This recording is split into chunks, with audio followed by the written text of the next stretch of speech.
Hello everyone, my name is Jen and welcome to the Book Refuge and welcome to a reading vlog that I am a little trepidatious, what's the word, a little cautious about doing because I actually have tried to do it before. This is funny. For my birthday this year in 2021, when I turned 28, I was going to do a vlog like this where I read books from the year I was born. And I discovered I didn't really want to do it because romances that came out in 1993 are not necessarily ones that I would get really excited about. But I have read some books from the year I was born, and one thing I plan to do is that at the end of this vlog, whenever we come to that, I do plan to talk about the other books from the year I was born that I did enjoy, just in case I don't love these ones. So part of this, like I should say, so Jessica from Peace Love Books, she asked me and a few other creators if we wanted to read books from the year we were born, which I'm sure you know, I'm probably not the first video you're stumbling across in this, and if you are, I'll make sure to have everyone else's link down below. And it was actually kind of cute because Jessica and I, of all the people she asked, you know, she tried to pick people from different ages because us on Romance Booktube, we are all the different ages, but Jessica and I are actually both 1993. So funnily enough, though, I sent her a list. I was like, these are the ones that I'm like choosing from. If there's any that you really want to do, I can stay away from, or we could read the same ones and like see what it was. And she was like, nope, none of those are on my list. So I feel pretty good about it. So the way that I decided is that I have an app called My Library. I've shared about it before. You can get it in iOS or Google Play, and literally all of my books are logged in there. People ask me that many times. I've showed this app many times before. I have almost 1,700 books physically in my apartment. There's only one box of books, and it is my like nonfiction, and that's in my garage because you can tell I don't really care for nonfiction. So what you can do with My Library is you can actually export your library to Google Sheets or an Excel, whichever. And then you can sort it, you know, based on the year that they came out. So I had done this before, like I said, because I had thought about reading books from the year I was born. And so I went through and I wanted to pick ones that I already owned because it's like, this is the perfect opportunity to read some historical romances that I already owned. And I had a list of about 8. And then I've picked for this vlog, I've picked 3. And my goal is to finish at least 2 of them. So this may be a vlog that just has 2, it might have 3. But again, at the end of this vlog, I will talk about other books from 1993 that I did like and some that I didn't. So one way or the other in this vlog, we're going to talk about all the books that I've read that came out in 1993, the year I was born, okay? So let's talk about the ones that I'm going to do. And then I have actually, like, I just started one of them today, so we can talk about that. I mean, I'm not far into it all. I've literally only read the first chapter, but I'm pretty excited about it. So the one that I'm sure that I will like I'm very confident that I will like, is actually Then Came You by Lisa Kleypas. So this is the first in the Gamblers of Craven. So this book actually comes before Dreaming of You, in case you didn't know that. This one is about Lily Lawson and Alex Rayford, who you see in Dreaming of You. And in fact, Derek is actually Derek Craven. Yeah, that's his name. I usually say his name all as one thing, Derek Craven, never separate it, but he's actually friends with Lily. So I'm pretty sure I will like this one. I have a good feeling about it. And yeah, so this one says, Lily delights in shocking proper London society and will break any rule to flaunt her independence. And now she's determined to rescue her helpless sister from an upcoming undesired marriage to Lord Alex Rayford, the arrogant Earl of Wolverton. Through fair means and foul, the headstrong hellion succeeds outrageously, but her handsome adversary is not to be outdone. A master gamesman, Lord Alex counters Lily's scorn with kindness and parries her blistering barbs with gentle words and a soft, sensuous touch. For he has resolved to make the spirited miss pay dearly for her interference with her body, her soul, and her stubborn, unyielding heart. So this will be interesting. I've already just started it, and it's funny because she mentions her poor sister is engaged to this guy, and then they've already had like a glimpse of each other, but I don't think that they fully know who the other person is yet. So I'm pretty sure I'll like this one. Lisa Kleypas, even her older works are usually a sure bet for me. So one of the things too where I was like, you know, some of my favorite authors have been writing for 30 years. I've got to be able to find books by them. But here's the thing. My favorite authors who were writing back then, I've already read the books that are from the year I was born. So 2 other ones that I'm going to attempt. And this one I did actually kind of start as well, but I'm going to need to restart it. I have Lord of the Wolves by Heather Graham. This is part of her Viking series. So here's the step back for this one.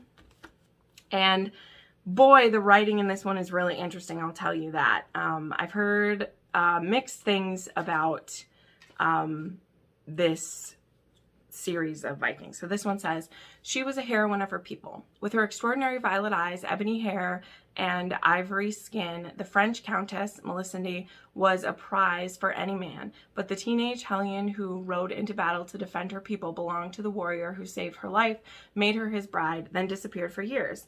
Now Connor nope, can't say that name, had returned to claim his wife, now a ravishing woman determined to fight for her freedom at all costs. But the proud beauty who feared no man suddenly feared herself, and the passionate embrace of the husband who vowed never to let her go. He was the mighty Viking conqueror they called the Lord of Wolves, a legendary warrior whose greatest challenge would come with the woman he was destined to wed. The fiery Countess Melisande, he would find his heaven and hell. Even as he waged war for her heart, he dared not yield his own. Even as he laid sweet seductive siege to her body, he tried to shield his soul. It would take a common enemy, a little trust, and a united front to awaken them both to a love that would change their lives forever. So I'm not sure how I feel about this one. And then the third one I want to try to read, I'm actually really excited for, so I'm trying not to have my hopes be too high because I don't know.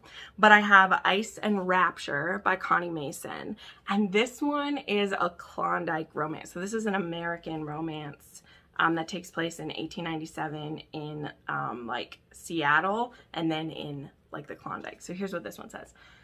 Cool as a cucumber and totally dedicated to her career as a newspaper woman, Maggie Afton was just the kind of challenge Chase McGarrett enjoyed, especially when he discovered that she hid skimpy silk underthings and a simmering sensuality beneath her businesslike exterior. Virile and all too sure of himself, Chase was just the kind of man Maggie detested, especially when she learned that he had no intention of taking her across the Yukon to report on the Klondike Gold Rush. Cold and hot, reserved and brash, Maggie and Chase were a study in opposites, but when they joined forces in the frozen wilderness, the fiery sparks of their searing desire burned brighter than the northern lights. So couple things intrigue me about this. I like survival romances, so maybe that's what this will turn into. And I really like forced proximity and like cold places. So I don't know. I'm kind of excited. I've been wanting to read Connie Mason for a while. I think she's even on my list of authors I want to read in 2022. So this could be perfect. So I really needed to start this vlog because we are putting our videos up at the end of December, and you know, if you've been around my channel, you know that I have a lot of stuff going on this month, and I was like, you just need to start the vlog so that I can start reading these. So that's what we have going on so far. Like I said, I've just barely started this one, and so I'm gonna try to squeeze these in. Also, the thing with having romances from 30 years ago is there's not a lot of audiobooks for them. So out of all, because I looked out of the whole list of 8 that I had, only this one had an audiobook. So then I was kind of like, well, I'm not going to be able to read more than a couple without an audiobook. So we'll see. But anyway, I will check in with you when I have more to report. All right. So it is Saturday and I made a little progress. I'm so annoyed with my baby hairs right here. This is what happens when I wash and dry my hair and not like dry it with a blow dryer. I get my little fucking fuzz going on. But anyway, I have some thoughts on Then Came You so far. So I'm almost halfway through it.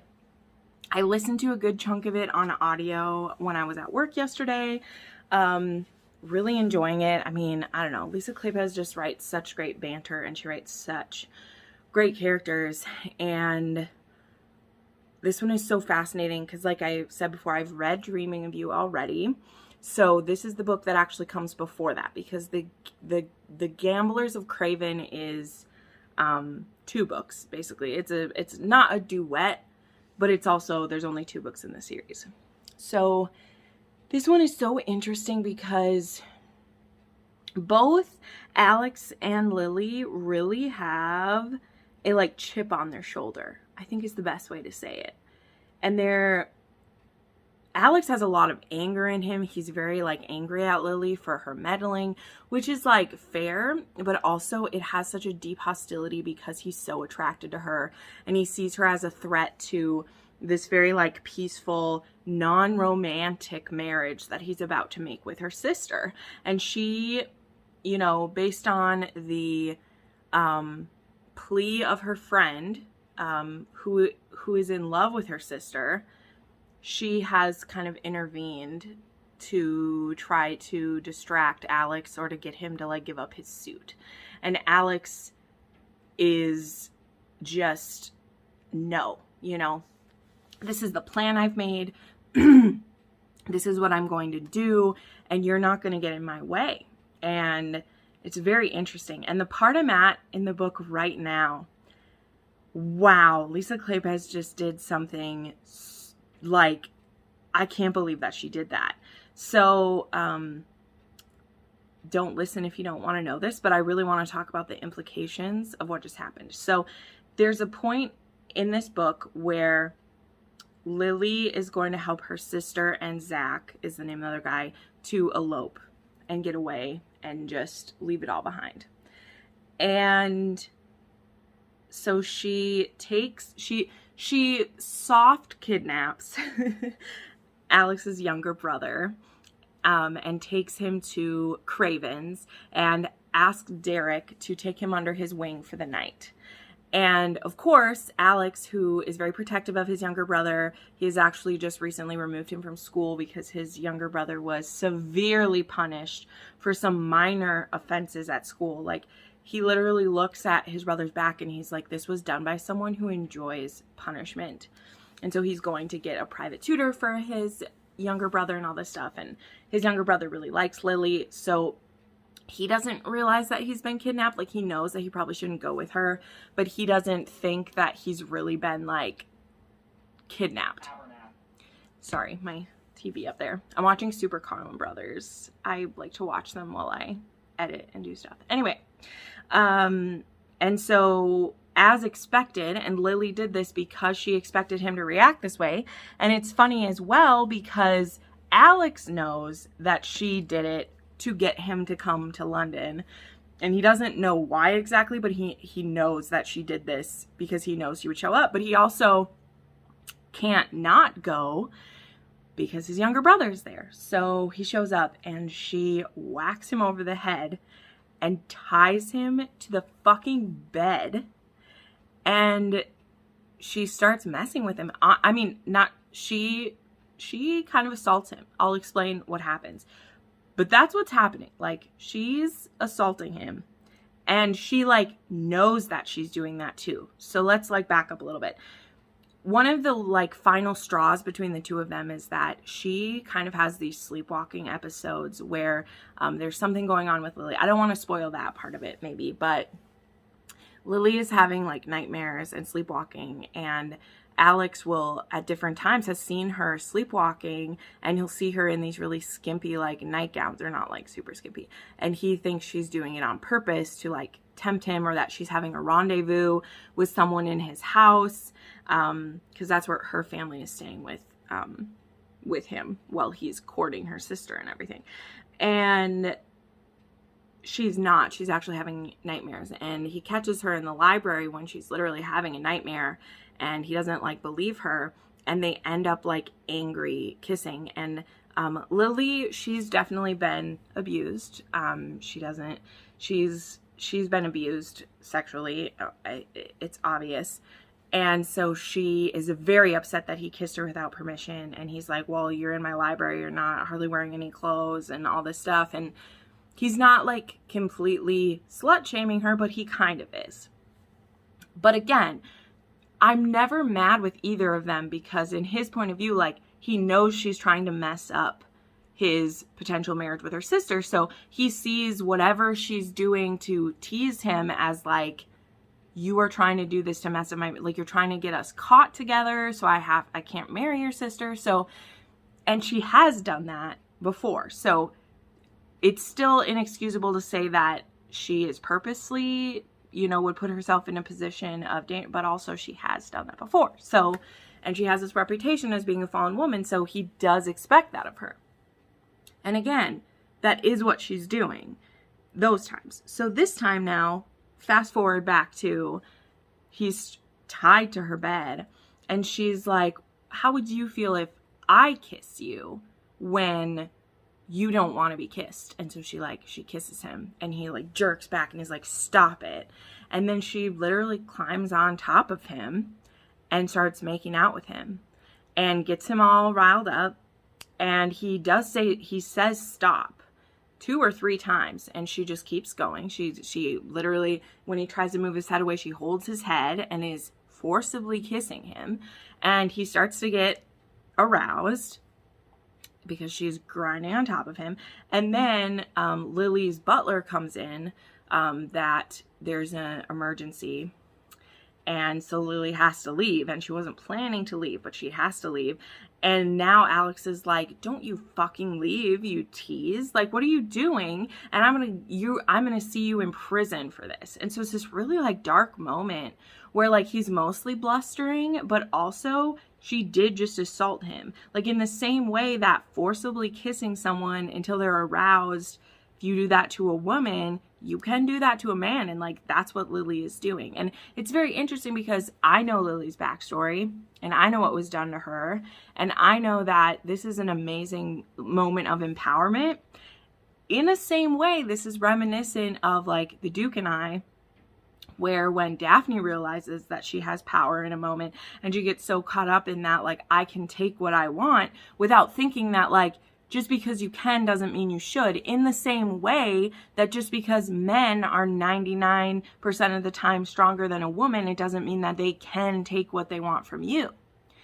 And I always think it's fascinating when a woman is put in that position that sometimes we fall into the same entitlement that a man might have. It's very interesting to me. It's fascinating. It's fascinating. And maybe I'm thinking of this a little bit more as well because I'm watching Wheel of Time. Right now I know I'm taking a sidestep, but I've read 7 of the Wheel of Time books. I did enjoy them. I'm just not enough to keep reading those. And that's a case of women being in power in a fantasy setting. Women are the ones who can control magic the best. And it doesn't take very long before they're corrupted by their power and believe that they are better than the men around them and the men who don't have the power. And so I always think that it's fascinating. And if there's anyone I trusted with that dynamic, it's Lisa Kleypas. You know, that's one scenario where I hope that Lily now like will reflect that that was wrong to do it to him in the way that it's wrong when it was done to her. But there are definitely nuances to those kind of dynamics when you're reading books in the 90s and early 2000s where it may not be spoken of in a reflective manner, which I think is a lot of what the people who have issues with The Duke and I, their big issue is that it's not addressed in the text about like discussing it between Simon and Daphne later on about what she did and why it was so wrong. Whereas for me, I think the fact that it makes us think about why it's wrong is what's important. I don't always think the author needs to do your thinking for you. I think that me reading this, seeing what Lily did to Alex in this moment, and being like, wow, that is a gross misuse of him.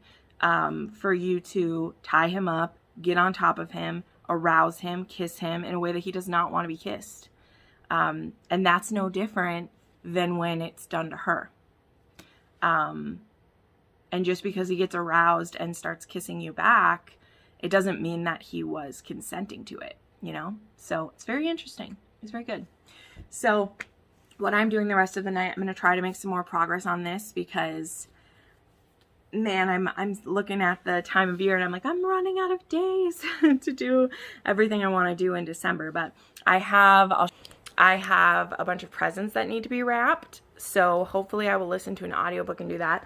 I have a bit of a book haul from earlier today that I need to add into my library. And then I'm watching Super Carlin Brothers. So that's what the rest of my night will be. And I will check in with you when I have some more progress. All right, so I finished Then Came You last night, which I was hoping that I would. And then we had a bit of change in programming, which I will show you in a second. But it's Sunday. I just got home from church and getting some groceries. I also had to pick up some tissue paper because I ran out yesterday when I was getting my gifts ready. And looks like I broke a nail. That's super fun. I'll have to file that out. But wanted to update you on this. So I know I had a really long discussion about the situation that Lily had put Alex in to distract him, and ended up that he turned about his fair play, and I like that. It is scary to see Lily have to be vulnerable again, but by the time that Alex puts her kind of in the same position, she still has the chance to leave, but Lily gets herself into a pickle where at Craven's Club, if you're a woman, specifically her, because she's I think the only woman who has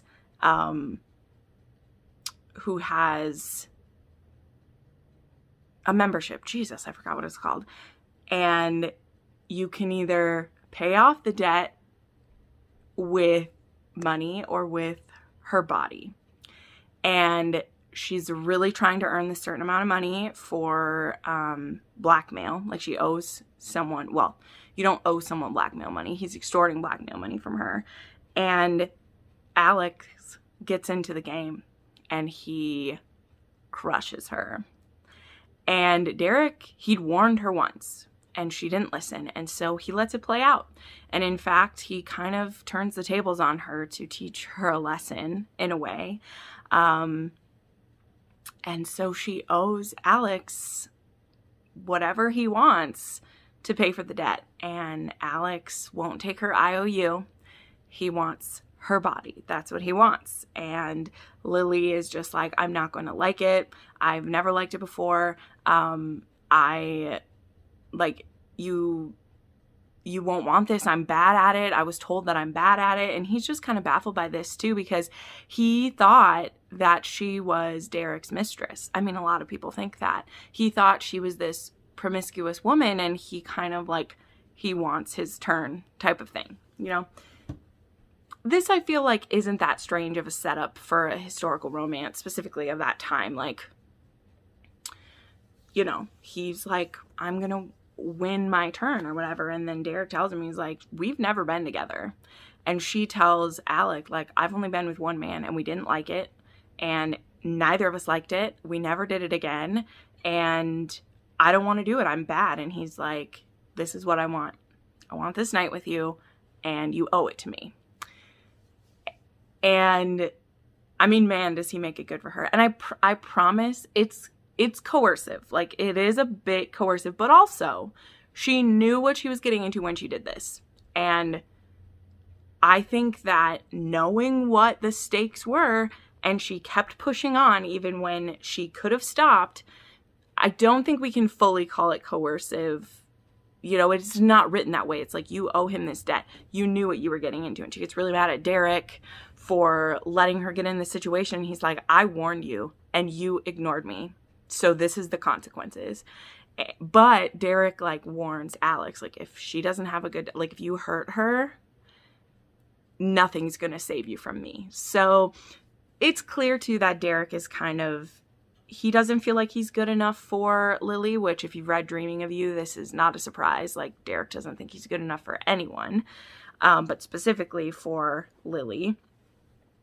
And so they have their night, and Alex, it's clear that he is in love with her and that he wants her, and she's too afraid to tell him about her secret. So This book is a case of a secret being kept a very long time. However, there's a quote that Alex says to her. Let's see if I can remember it, where he's like, "You never told me why you hated men. I've never harmed you. I've never failed you. And you're allowed to hate every other goddamn man in the world except for me." And I just really love that because it's true. She doesn't have a reason to trust anyone. She's just been betrayed in her eyes by Derek, who was the only man that she trusted. And Alex is just like, "I want you, and I want you to trust me." And obviously it's going to take a while for her to trust him, but the way that it all played out, I love this book more than Dreaming of You. I was never a huge, like, Derek Craven girl anyway. I love that book. It's a 5-star book. Dreaming of You is a 5-star book for me. But I'm not, like, on the Craven train like a lot of people are. Like, Derek honestly doesn't even make my top 10 Kleypas heroes. And I know that that's controversial. I know it. But I love so many of the other heroes more. And I love Alex. I really did. So this was a 5-star book. And I'm very happy about it. So the way the programming changed is I found this book yesterday when I did some of my book shopping that's called Mountain Rose, and I grabbed it for the cover because why not? This cover is beautiful. And then I read what the back of it said, which I'll tell you in just a second. And then when I opened it, I realized that it was written in 1993. And so I was like, I'm going to jump on it because this literally is from my birth year, and I'm very intrigued because, guys, this book is a step-uncle age gap taboo romance from 1993. So that's kind of up my alley, okay? So this is about Chase Donlin, and he receives a letter from his stepsister in Idaho, and she's dying of consumption. And she has a daughter who is his niece, but not blood ties, because his dad and her mother married each other when she was 10 and he was 4. I believe she was like 6 years older than him, I think, because then she got married at 18 and moved away with her husband, and he was still like a teenager. He was a young teenager. So anyway, he gets this letter from her asking if he would come and take care of her little Reagan, who he doesn't know that his niece is actually like 19 years old, because she hasn't, like, his stepsister hadn't written him in a long time. So when he gets there, number one, his sister has already died, which is sad. He didn't get to see her again. And he realizes that his niece is that beautiful woman that he was already lusting after before he found out she was his niece. So I just love it because there's so many elements of like taboo books that I like already. Like it kind of feels right, like that student-teacher situation where you meet each other at like a bar the night before and then you go to your first day of classes and you find out it's your teacher or something. But it's my step-uncle. But literally they've never met each other. He's, you know, like 12 years older than her, and they have to travel together back to his home where he's supposed to bring her to his parent, you know, to his father and stepmother to be her guardian. But they run into, of course, some trouble all the way. So I started this last night. I'm already 100 pages in. This book is huge, by the way. It is like 450 pages, and it's very readable. It's very easy to read. It's kind of cheesy. This one definitely is having more of a, I feel like whenever it's a historical in America, there tends to be more issues of the sticky words being used. But however, our hero, he actually has a pretty great relationship with the natives in the area. I think what is the tribe called? It's called like the Paiute. I think it's called like the Paiute. He actually grew up right by a tribe, and he's very friendly with them. He has great respect for them. Though again, like the terms used for them is still uncomfortable, but so far like the natives are looked at with a lot of respect in this book. So I like seeing that because, you know, you still kind of go like, ooh, we're using words that we shouldn't, but it's also not like the very offensive ones. Do you know what I mean? You know, like my point being is like they're calling them Indians in here. They're not calling them like derogatory terms besides, you know, this was a term that was used in the 90s. So that's there, but there's not those very like racist slurs used. Does that make sense? My point being, this isn't very painful to read, whereas some other ones that would involve Native Americans or indigenous people would be like very uncomfortable. And so far that's not in this case. Like there's a lot of mixed couples in this book too. Like there is a saloon owner and his wife is a native, and it's actually kind of cute because he's like, this is my wife Ruthie, and she's like, well, my name's not Ruthie, but my poor husband, he can't pronounce my real name, so Ruthie's fine with me. Like it's kind of cute.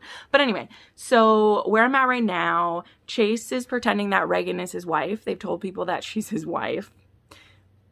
He could have said she was his niece, but he went with, oh, she's my new wife, so that no one else would make a move on her. But he's told this to people that he like knows.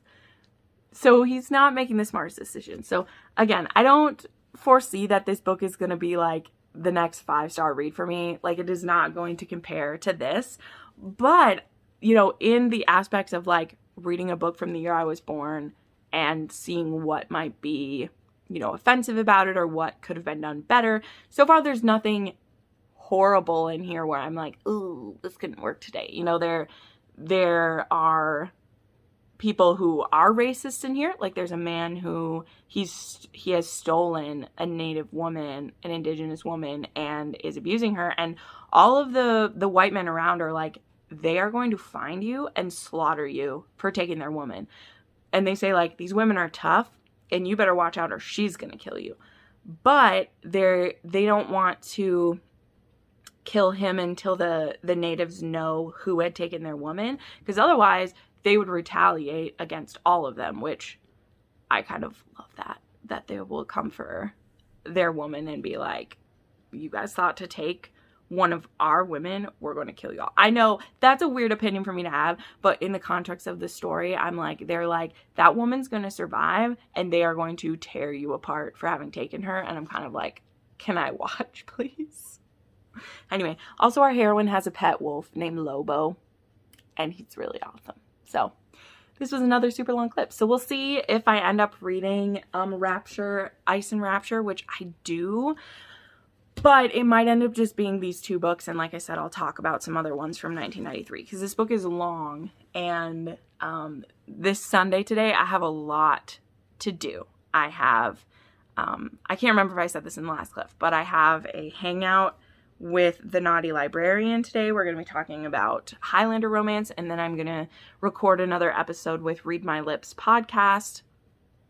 And then it's a double Yellowstone night tonight. So we'll see how much reading gets done. And I still have to wrap presents. Okay.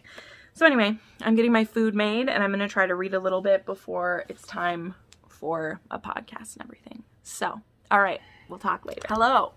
So sorry this clip is kind of dark, but I didn't want to turn on the overhead lights because I'm tired. So I just have my ring light and then everything behind me is just like, you're in a haunted house or something. But there's all my presents behind me. I finally got all of them wrapped except for one that I'm still need to wrap. But yeah, it's been a little bit since I filmed the clip. So we need to update here. So I'm kind of at like a turning point. I don't know how it's going to end up. So I'll tell you what's going on and then we'll see. So I did finish Mountain Rose and I'll tell you about this. So, you know, in the last clip I told you like how I found this one and that it was an interesting setup and I wasn't hating it. And I still wouldn't say that I hated it, but I will say that this was very boring. This was 150 pages too long. This was all miscommunication trope, like literally almost 100% miscommunication the whole way through. Very angsty. You know, I believe I was talking about how the native stuff wasn't bothering me so much in the beginning. It did end up bothering me. And not because I thought that it got very like disrespectful, because I honestly feel like for the time it was written and then like how they were used in this story, that it wasn't as in a disrespectful way. It's just that there was literally a side plot about some things happening with the natives that I just like did not care to have added into this couple's life, because it was a pretty like brutal side story about this man who had kidnapped one of their women and was abusing her, and the town, they won't stop this man from abusing her, not because they don't want to help, but because if they did help, if they killed this man and released the woman, the native tribe would come and like slaughter all of them to blame them for what happened. And I'm like, so don't you think that they would still do that if you just continue to let their daughter, sister, friend continue to be abused until they come to find her? Whereas if you killed this man who abused her and then helped her get home, they would forgive you or like be happy about, like, the logic of that did not work. Let's let her stay in this abuse because we know she's strong enough to handle it. And we know that her tribe will find her, but we want to make sure that only one person gets blamed for it. Whereas I'm like, I feel like you are taking on the blame because you know it's wrong what he's doing and you won't help her even though you want to, because you hope that they will spare you if they only find her being abused by one person. Well, couldn't she just as easily tell her chief, yeah, there was these group of people that they made me stay in my ropes because they were afraid to help me? Like, ma'am, that logic is not sound. It's not sound. So yeah, there was a lot to that because this went on for most of the book. And then it did have something to do with the end of the book where I was just like, this was not necessary. So, and of course, like, this was semi-sexy for, I think, the time, but their miscommunications happened so often and it was so annoying that but when they would have sex, the heroine would literally thinking like, this is all he wants me for, and the hero's thinking like, oh, I love her so much, but neither of them would say that to the other. And so it's one of those where like, she's all like, by the end, she's pregnant, they're going to have a family, and she finally says they're going to have the baby, and it's kind of like that, oh, yay, I love you, and she's like, oh, do you only love me because I'm having a fucking baby? And he'd be like, no, I loved you the whole time. And it's like, well, you could have said that at any point in this. So, what I will say, I did not completely loathe this book, you know, like, it isn't like, you know, certain bodice rippers I've tried where I just was so pissed, but it was like, again, way too long, very frustrating, and I didn't feel like I really got to know any of the characters or like them that much. And it also had the trope, I think I said this in the last, where like, woman I used to sleep with hating on my new wife and trying to embarrass her or make her feel bad. And I don't like it. So there's that. So I know I had spoken about Ice and Rapture in one of the earlier ones. I did read the first 2 chapters of this last night because I'm very interested in this story, right? So this is the female reporter goes to the Klondike to write an article for her paper that she works for, and she ends up coming across this cowboy named Chase, which is funny because the guy in this book's name was Chase as well. So what are the odds? That's funny. And she ends up convincing him that she's gonna, like, they're gonna work together for her to write this story. So they're gonna be traveling together, I guess. It starts off with, like, he is running from the law and he hides in her room on the ship. And so she says, well, you owe me a favor now, and I want you to tell me about why you're going to the Klondike and, like, why you think you're gonna make a bunch of money there and, like, all this stuff. So that's what I've read so far. So we'll see. So where I'm at with this, though, it is the 21st. And the next couple of days are going to go very quickly. This video, we're supposed to put it up on the 29th. So technically I have a week to get this done. But once I'm finished with my rereads, which that's another vlog that I'm actually working on right now, I want to start reading new books because The rereads have been amazing. They're my favorite part of the year, but I'm starting to get burned out. There are a lot of new books stacking up. There are a lot of books I've been hearing that are my friends' favorites that I want to read. And so I kind of want to wrap up with my December TBR. So I'm going to give this book another like 50 pages, and I'm going to see if I want to keep reading it. Otherwise, I will come back with a clip and wrap this up. And like I said, I will talk about a couple other books that I have read in the past that are from the year I was born. And that will be the wrap up. So we'll see which way that goes. I don't know what the next clip will hold. But so far we're sitting at one book was a 5-star. Oh, and I didn't tell you. The other one, Mountain Rose, I rated 2.5 stars. Like, I was going to give it a 3-star because like I said, I didn't hate it. But I feel like that downgrades so many other books that I give 3 stars to, where I'm just like, they were an okay book. Because this one wasn't really like, oh, this is an okay book. Even though I didn't hate it, I'm like, you're still not an okay book. So I don't want to give it, like, I don't want to give it a 3-star because then that doesn't align with how I rate things. So I'm going to give that one 2.5 stars and we'll see how we go from there. So, all right, we'll talk soon. Hello. All right, so it's time to wrap up this vlog.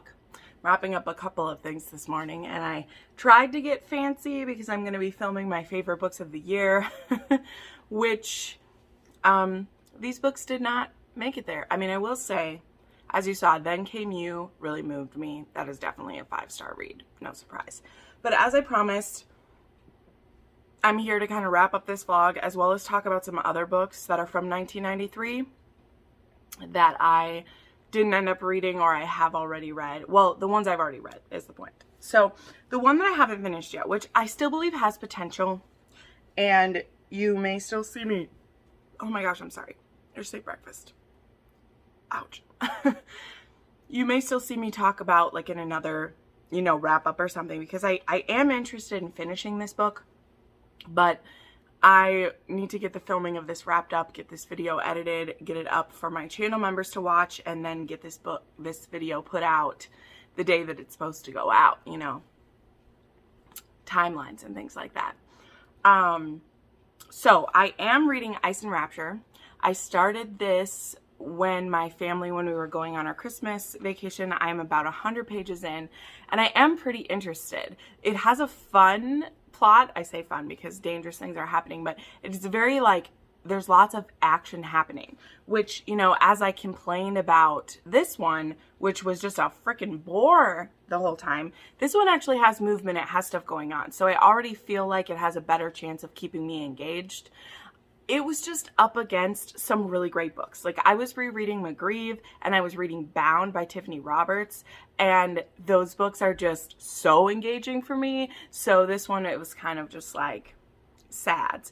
But again, I do want to finish this one, and I'll talk about it in another wrap up sometime, because I'm interested to see what's going to happen with Chase and what's her name? Maggie. There's been a lot of stuff happening already. There's been robberies. There's been sexy time already. Things have been really moving along. So I do want to finish this. So, as promised, some other books from the year I was born. So, specifically, I have 2 to talk about that I have read earlier this year. One of them I actually was attempting to reread because it was a favorite from when I was young. And of course, that's going to be The Heiress Bride by Coulter. So this is the 3rd book in the Sherbrooke Bride series. Originally, it was the last book in the trilogy, and then she came back to this series later on and kept writing it like forever. Here's the step back. It has one of these absolutely gorgeous ones, full page. There's a horse. And this is about the youngest sister, and her name is Sinjin. They call her Sinjin. Her name is Joan, but her nickname is Sinjin. And she falls for this Scottish lord named Colin Kingcross, or an earl, a Scottish earl, and he really needs an heiress. And so both of her all of her brothers are already married off, and she decides that she could be that person, so she runs away to be with him. And there's this thing in here which I know is kind of supposed to be funny, but it comes off being very rapey, which, is a thing that happens sometimes in books from the 80s and 90s, where it's like, even the night where they have sex for the first time, he like loses control. And then he's like, Joan, I just can't help myself. I have to have you. And she wants to have sex with him. It's their wedding night, but he's very forceful and doesn't see to her pleasure at all and hurts her pretty badly. That's what happens when you don't take time the first time a woman has sex, right? And then every time after, when he will like be around her sexually, he will just like lose control and end up kind of forcing her. Even though she's like willing, it still is in a way that is pretty painful for her, and so it's difficult to stomach. When I was rereading this series, it was earlier this year that I was rereading this series, and my friend Jenn was reading it for the first time, and we both loved The Sherbrooke Bride again. I had a great time rereading that one. That one is fun. The Hellion Bride is very uncomfortable. That one is very rapey. There is like drugging and sexual experiences happening. There is, some of it takes place on a plantation. Like, there's just a lot in that one that is ugh. And this one, it isn't quote unquote as bad, but there's still some scenes that are very uncomfortable when you're rereading it, and that just made it kind of sticky, you know? So if we're looking at some things that are a theme in, you know, the year that I was born, there is a lot of those. The woman doesn't know what's going on, and a man either doesn't take the time to explain it or knows more about the woman's body than she does. You know, those kind of things, which aren't very comfortable to see. And then I have one that I had really high hopes for it, and I was actually very excited to read it because I've loved the other books I've read by this author. But that would be Castles by Julie Garwood. Oh, I was very excited to read this one because it is about a Russian princess. It's a princess named Alexandra, and she needs to have a hasty marriage to an Englishman to protect her from what's going on in her homeland. And so she gets married to Colin. Sorry. Yes, she gets married to Colin, and he is like, this is just going to be a marriage of convenience, but they have very like passionate feelings for each other. And once he marries her, it's like he doesn't want her to have any of those like strong qualities anymore. And he gaslights her quite a few times. Like, or specifically the one that was most uncomfortable for me was like when they had sex the first time, which he is, you know, he's not as brutal as in the other book that I was talking about, but he convinces her that, you know, I don't know, that like sex is love from him, and I don't know, he just stops loving her fire and now wants her to just be a biddable wife, when from the beginning when they were married, number one, it was going to be a marriage of convenience, even though she was having some feelings for him. And number two, she still had plans for things she needed to do with her country and what she hoped to accomplish. And he's just like, nope, now you married me and you're not going to be doing any of these things. And I got so angry at him. I was so mad that I just stopped reading this book. I stopped reading this book at like 70%. And he was just infuriating to me. It was so... like, she would be having this conversation and he would just call her like a shrew and say like, you're getting overexerted. I don't want to talk about it. Like, we're not going to talk about it. And he would just gaslight her into thinking that it wasn't a big issue or not. So yeah, this one was just, it was difficult for me. So this was one from the year I was born that I DNF'd. So yeah, so there you go. Those are some books from the year 1993. If you're 29 like me, or about to be 29, I'm 28, about to be 29. Anyway, whatever, you know. These are maybe some you want to read, maybe you don't. I don't know. One I still want to try at some point is Lord of the Wolves, but I'm just a bit burned out from all of these books from the year I was born right now. So not sure when we'll get around to those, but anyway, thank you so much, and make sure you check out the other booktubers who are making this video. I'll try to have them listed below, or else I'll pin them in the comments. This was Jessica from Peace Love Books idea. Such a fun idea, and I'm interested to see which book she read, because she is also born in 1993, so we'll see how that goes. Thank you so much for watching this video. I put up new videos 3 to 4 times a week. Make sure you subscribe to the channel and hit the bell if you want to be notified when I upload. Thanks so much and have a great day. Bye.